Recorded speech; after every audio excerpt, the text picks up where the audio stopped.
Hello students and welcome to Pooja's classes. बेटा last class में मैंने आपको एक मेथड समझाया था जिसमें हमने ट्रेड डिस्काउंट और कैश डिस्काउंट दोनों पे ही परचेज के टाइम पे क्या एंट्री करनी है वो मैंने आपको बताया था। Now it's time for the same point but with the cell point of view. अब मैं आपको आज बताने वाली हूँ कि अगर हमें वही पॉइंट सेल में मिल जाए तो हमें करना कैसे है। हालांकि देखो बेटा दोनों ही चीज़ें सेम हैं। जैसे मैं आपको क्वेश्चन दिखा रही हूँ एक, या मैं यहाँ पर शो कर देती हूँ आपको। Sold goods to Shruti for ₹80,000 at 15% trade discount.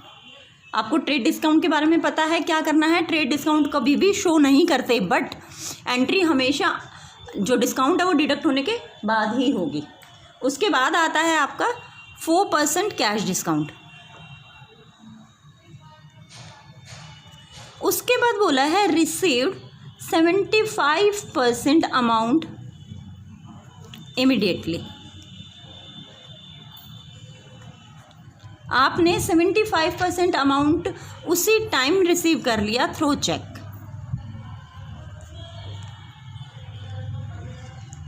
अब देखो बेटा इसमें पॉइंट्स कौन कौन से आ गए। सबसे पहली बात तो आपका टीडी और सीडी दोनों हैं, लेकिन सीडी के बारे में मैं आपको एक बात बताती हूँ बेटा। जो कैश डिस्काउंट होता है ना वो सिर्फ और सिर्फ कैश ट्रांजैक्शंस पे ही होता है। फॉर एग्जांपल अगर मैं आपसे कहूँ कि आपने किसी शॉप से 10,000 की शॉपिंग की है और वो लोग ट्रेड डिस्काउंट लेस करने के बाद है बेटा ये आपकी 10,000 की शॉपिंग, वो लोग कैश पेमेंट करने वाले को 5% के एडिशनल कैश डिस्काउंट देते हैं। ठीक है, अब आप अगर 10,000 की शॉपिंग में 5,000 रुपये पेमेंट कर रहे हो उस टाइम पे कैश में, तो आपको वो डिस्काउंट पूरे 10,000 पे देंगे या सिर्फ 5,000 पे देंगे? मुझे इस बात का आंसर ज़रूर कमेंट सेक्शन में लिख कर देना बेटा।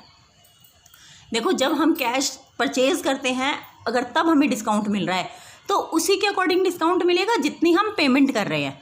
अगर मैं 50% पेमेंट कर रही हूँ तो उसी अमाउंट पे मुझे कैश डिस्काउंट मिलेगा, ना कि सारे अमाउंट पे। जैसे ये केस है बेटा, इसमें कितना अमाउंट है? सबसे पहले हमारा 80,000। तो देखो ट्रीटमेंट के लिए जो आप रफ वर्क करोगे वो कैसे करोगे। सबसे पहले आप लिखोगे 80,000, उसके बाद आपने लिखना है लेस ट्रेड डिस्काउंट। अब ट्रेड डिस्काउंट कितना बोला है हमें? 15%। ये देखो 15%। तो आप यहाँ पर 80,000 का 15% कैलकुलेट करोगे तो आपका 15% कितना आ जाएगा यहाँ पर? 15 8 ज़ा 120, दैट मीन्स यहाँ आ जाएगा 12,000। तो आपका बचा कितना बेटा? 68,000। अब इसने बोला है कि आपने 75% अमाउंट पे किया है, तो आपको क्या करना है बेटा? पहले इसे 2 पार्ट में डिवाइड करना है। एक तरफ आ रहा है 75, तो बचा हुआ कितना आएगा? 25। आप इसे 2 पार्ट में डिवाइड करोगे तो अगर मैं इसे 75 और 25 में डिवाइड करती हूँ तो मेरा यहाँ आता है 17,000 और यहाँ आता है 51,000। ठीक है बेटा, मैं आपको शो कर रही हूँ कैसे कैसे अमाउंट आ रहा है यहाँ पर। ये देखिए यहाँ आ रहा है मेरा 51,000 और यहाँ आ रहा है 17,000। उसके बाद उसने बोला है जो कैश डिस्काउंट है हमारा 4%, वो किस पे है? इस अमाउंट पे है। तो हमें जो 51,000 का 4% कैलकुलेट करेंगे तो हमारा कितना आ जाएगा यहाँ पर? 2040। उसे हम 51,000 में से माइनस कर देंगे 2040 को। क्लियर हो गया बेटा ये हमारा? तो अब हमारा इसको माइनस करने के बाद आ जाएगा 48,960 रुपीज़। आप पूरा वर्किंग नोट करने के बाद मार्क करना शुरू करना। सबसे पहले मार्क करना वो अमाउंट जो ट्रेड डिस्काउंट लेस करने के बाद आया, ये जाएगा आपका सेल्स में बेटा। उसके बाद मार्क करना जो आपने कैश डिस्काउंट माइनस किया ना उसके बाद का अमाउंट। ये अमाउंट बेटा आपका एक्चुअल कैश में आएगा। ठीक है, जो अमाउंट आपका यहाँ पर कैश के एक्सेप्ट आएगा, ये कैश है बेटा, 75% कैश है तो ये क्या हो जाएगा? क्रेडिट। तो क्रेडिट की पेमेंट, क्रेडिट में आपका ये 17,000 आ जाएगा और ये 2040 आपका आएगा कैश डिस्काउंट। अब आप देखिए कंप्लीट एंट्री क्या होगी। सेल की एंट्री क्या होती है? सबसे पहले तो ये देखो बेटा, जब भी हम कभी भी सेल करते हैं तो हम एंट्री अगर कैश में सेल करते हैं तो हम लिखते हैं cash account debit to sales, और अगर क्रेडिट सेल करते हैं तो हम जिसको हमने सेल किया उसके नेम से शो करेंगे। For example Mohan account debit to sale. अब इसमें दोनों काम है, कैश भी है और क्रेडिट भी है, ठीक है। तो हमारी एंट्री होनी चाहिए कैश अकाउंट डेबिट, श्रुति डेबिट। अच्छा एक चीज़ और बेटा, जो डिस्काउंट होता है वो हमेशा उसी साइड होता है जिस साइड में कैश या बैंक आता है। Discount allowed account debit. अच्छा एक चीज़ और, इस क्वेश्चन में बोला गया आपने इमीडिएटली रिसीव तो किया लेकिन चेक, तो चेक का मतलब आ जाएगा यहाँ पर bank. To sales account.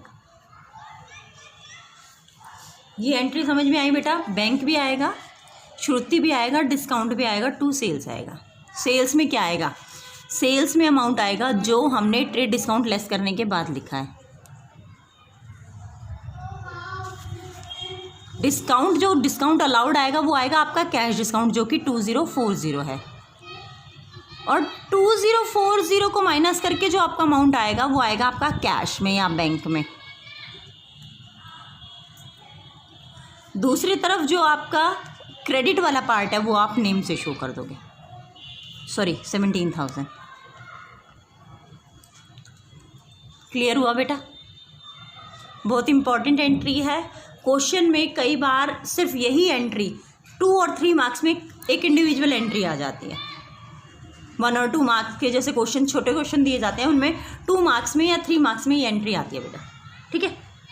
Depend करता है टफनेस लेवल क्या है या फिर कितना वेरिएशन कर रखा है एंट्री में, तो उसके अकॉर्डिंग आपसे वो डिमांड करेंगे, उसी के अकॉर्डिंग आपको मार्क्स अलॉट करेंगे।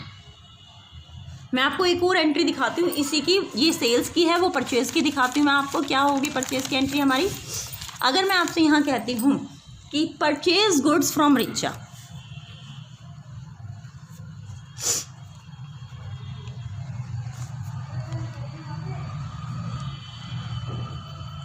कितने की? 4 रुपीज़ 60,000। इसके बाद बोला है at 10% trade discount and 5% cash discount. अब इसने बोला है 60% amount paid by cheque immediately. दोबारा क्वेश्चन पे आ जाओ बेटा, दोबारा देखो। सबसे पहले लिखो अमाउंट जितने में आपने परचेज़ किया है, उसमें से लेस करो ट्रेड डिस्काउंट। 10% बोला है तो इसका मतलब 6,000 आप लेस करोगे, आपका आ जाएगा यहाँ 54,000। ट्रेड डिस्काउंट लेस करने के बाद वाला अमाउंट किस में जाता है बेटा आपका? किस में जाता है बेटा? एंट्री में, यानी परचेज़ हो तो परचेज़ की एंट्री हो तो परचेज़ में, और सेल की एंट्री हो तो सेल्स में। इसके बाद आपको जितना अमाउंट बोला जाए कि आपने कैश पेमेंट कर दी, उसको और क्रेडिट को आपको सेपरेट करना है। जैसे इसमें बोला है 60% अमाउंट पेड बाय चेक, आपने 2 पार्ट में डिवाइड करना है यहाँ, 60% एंड 40%, ठीक है। तो आप जब यहाँ डिवाइड करेंगे तो यहाँ आ जाएगा आपका 21,600, और 64% आपका आ जाएगा 32,400। क्लियर हो गया बेटा?